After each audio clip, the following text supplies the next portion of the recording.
monde, c'est Atsuki-san et on se retrouve pour une nouvelle critique analyse des épisodes de One Piece. On va parler de l'épisode 821, le château dans la tourmente, Luffy au rendez-vous.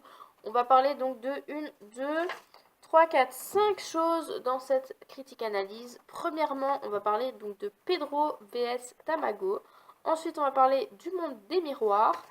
Pour continuer avec Sanji, du Luffy et du Nami avec du Jinbe. Voilà, on a vraiment presque de tout. Il manque juste le Brook en fait. Et là, on a tout. Donc, on va commencer donc par Pedro et Tamago. Pas mal de choses intéressantes. Je vous laisse avec la suite.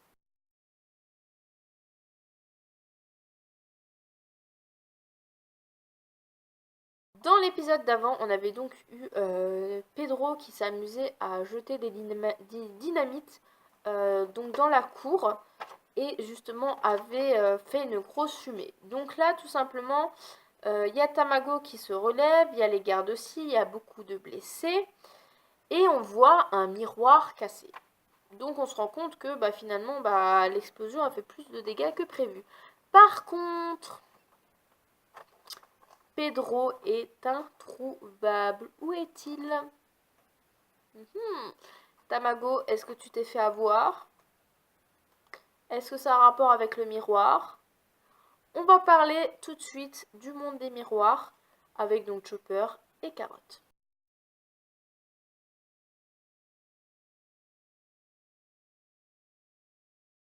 Dans le monde des miroirs, on voit avec Chopper et Carotte, on voit Pedro.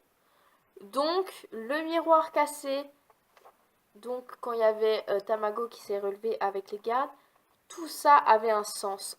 Donc, on se rend compte que Chopper et Carotte ont sauvé Pedro.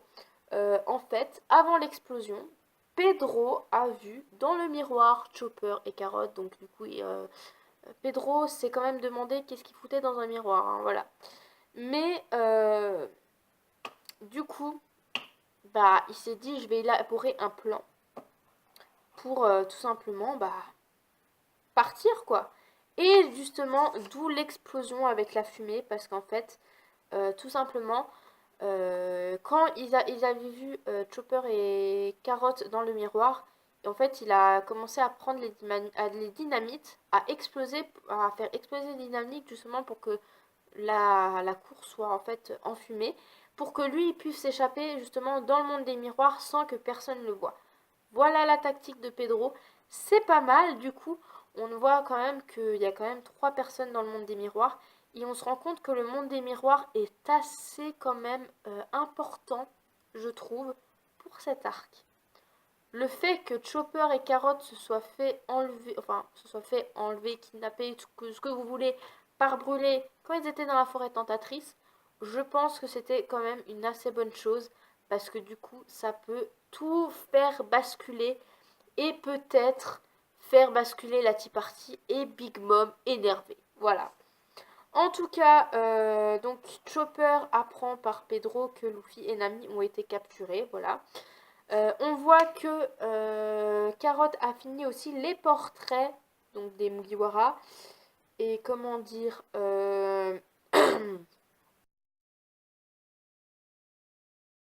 ils sont laids. Comment dire? En fait, elle a fait des meufs. Genre déjà, il y a Pedro qui dit mais on ressemble pas à ça quoi. Je veux dire, à un certain moment, fait des beaux portraits quoi. En tout cas, il y a les... Donc du coup, ils sont en train de... Enfin, Carotte est en train de montrer les magnifiques portraits donc, au miroir. Et là, il y a les miroirs qui sont en train de parler, qui dit qu'en fait, ils ont vu une amie, mais avec Jinbe. Avec Jinbe. Excusez-moi. Oui, avec Jinbe. Donc du coup, il doit se dire, mais comment ça, avec Jinbe, qu'est-ce qui se passe? Pourquoi Jinbe est là? Ça va poser un petit peu des questions à Chopper, à Carotte, à Pedro, mais... Enfin, surtout à Chopper. Mais, ouais, en tout cas, ils ont déjà vu, les miroirs ont déjà vu Nami, donc c'est déjà pas mal. Et on va parler donc déjà ouais, le monde des miroirs, c'est à peu près tout ce qui s'était passé. Donc on va un petit peu parler de Sanji. Sanji a quelques petits points à dire, et ensuite on va parler vraiment des gros, donc Luffy et Nami et Jinbe. voilà. Donc Sanji a une petite chose à dire, pas non plus énorme, mais une petite chose à dire.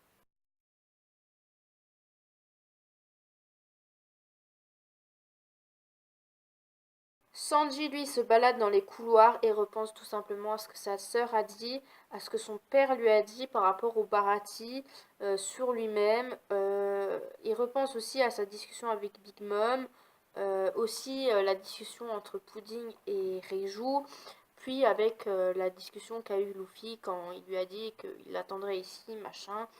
Et ouais, Sanji il est un petit peu perdu, il sait pas quoi faire. Il pense que c'est trop tard, qu'il pourra plus revenir dans l'équipage et tout ça. J'espère pas, hein, Sanji, tu reviens dans l'équipage. Hein.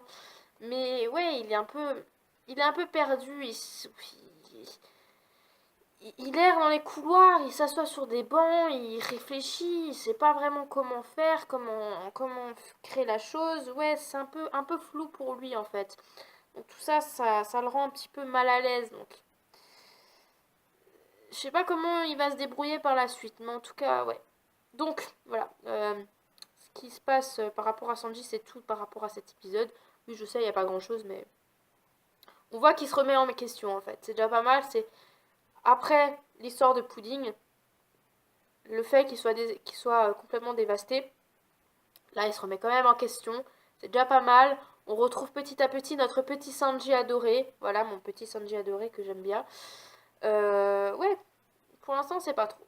Voilà. On va maintenant parler de Luffy qui est en train de continuer son chemin quoi, à travers les couloirs pour essayer de récupérer Sanji et lui avertir par rapport à Pudding. Il y a quelques petites choses à dire, donc on va un petit peu voir tout ça ensemble.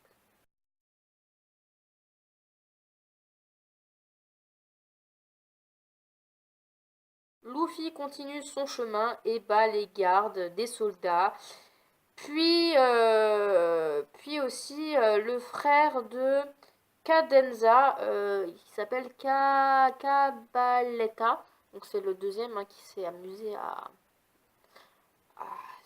donner les coups de poing à Luffy avant qu'il se fasse arrêter et se mettre en prison.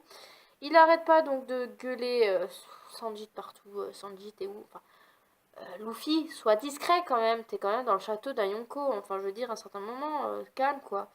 Lors du combat avec Cabaletta, on voit que Luffy il a faim et que du coup ça va un petit peu le déstabiliser parce que du coup il va un petit peu avoir du mal et puis il va quand même va reprendre quand même le dessus et quand même battre Cabaletta. Donc on voit que malgré la faim, il va quand même à fond quoi. Du coup il continue son chemin donc vers Sanji. Il y a toujours les gardes qui sont en train d'être à sa poursuite. Puis il se fait attraper par quelqu'un. En fait, il va se faire attraper par Reiju.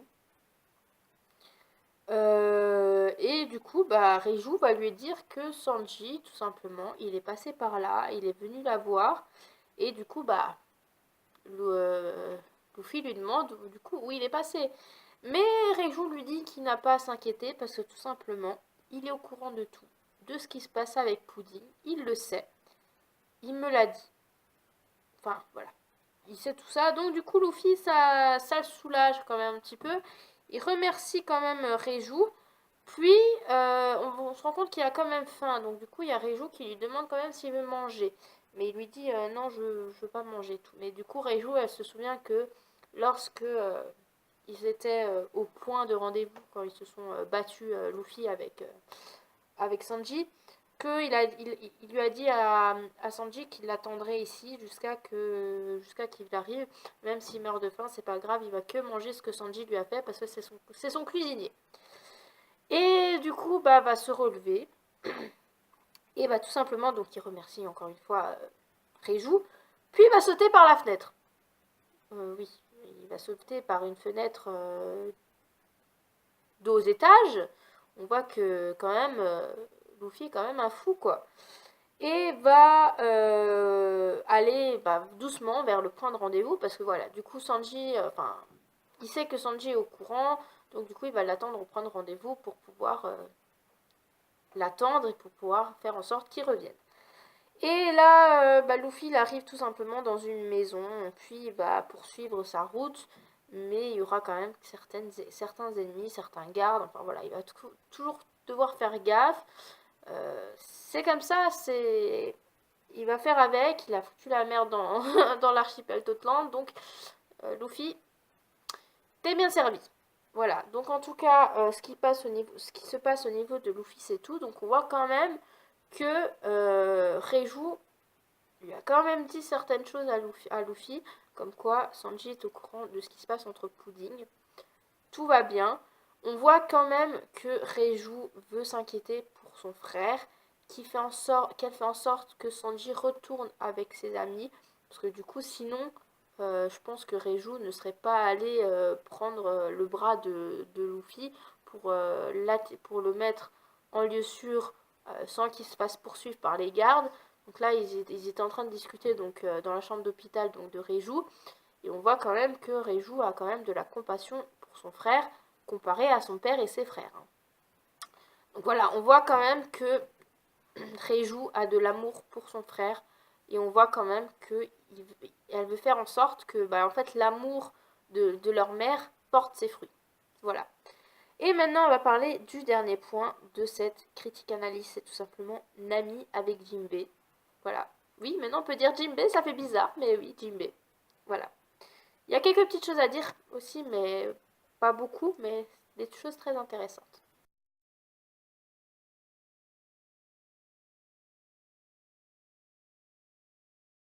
Nami et Jinbei sont en train d'avancer pour pouvoir s'enfuir. Il y a les soldats qui les poursuivent. Puis on voit un couloir avec plein de miroirs et on voit que justement Chopper voit Nami et Jinbei par le miroir et du coup va sortir du miroir. Parce que du coup il a brûlé sur lui. Hein. Puis Nami qui est gonflée, qui est vraiment bien sûre d'elle, va commencer à un peu alléger Jinbei, parce que Jinbei lui demande en fait d'un petit peu de s'occuper donc des gardes qui sont derrière. Et du coup, va faire ses petites attaques de météo, voilà, de météorologique. Et du coup, va tirer la foudre. Mais en fait, elle se rend pas compte qu'en fait, derrière les gardes, il y a aussi Jinbei qui est sorti des miroirs et qui est en train de la chercher, quoi. Enfin, de la poursuivre, entre guillemets. Et du coup, ça va toucher Chopper. Et là, on voit Nami qui se rend compte qu'en fait, elle a touché Chopper. Et donc, elle va aller le voir, elle va lui demander qu'est-ce qu'ils font là, et tout simple. Et après, on voit par un miroir qu'il y a Carotte qui est là et qui va lui demander à Nami comment elle va et de venir vite fait de rentrer dans le miroir parce que du coup il y a d'autres gardes qui arrivent. Bon, évidemment, Nami ça va un petit peu la faire tilter. Pourquoi ils sont à travers un miroir. Pareil pour Jinbei. Déjà, il demande comment ça se fait qu'il y a Chopper qui est là. Et du coup, en voyant Carotte justement par le miroir, ils vont se dire mais qu'est-ce que tu fous là? Pourquoi t'es dans un miroir? Enfin bref. Mais Carotte leur demande quand même justement de sauter et de rentrer dans le miroir. Voilà. C'est un petit peu tout ce qui s'est passé dans cet épisode. Voilà. Le prochain épisode, l'épisode 822, va s'appeler Décision d'adieu, Sanji et le bento des Mugiwara. Vu le titre, on sait du coup d'où vient le bento. Voilà. Je vous laisse la surprise pour la prochaine critique analyse de l'épisode de One Piece. Donc, est-ce que du coup il y aura Nami et Jinbei qui ont sauté à temps dans les miroirs? J'espère que oui. Du coup, il faudra qu'ils récupèrent donc Brook, Sanji et Luffy. On aura peut-être encore des infos sur Sanji, comment il va faire pour la suite. Enfin vraiment, on va voir un peu tout ça par la suite. Du coup, je vais vous laisser là pour cette critique analyse. J'espère qu'elle vous aura plu. N'hésitez pas à l'aimer, à la partager, à vous abonner. Et on se retrouve très prochainement pour la suite des critiques analyses de One Piece. Sur ce, je vous souhaite une agréable après-midi et je vous dis à la prochaine. Allez, salut mes Nakama!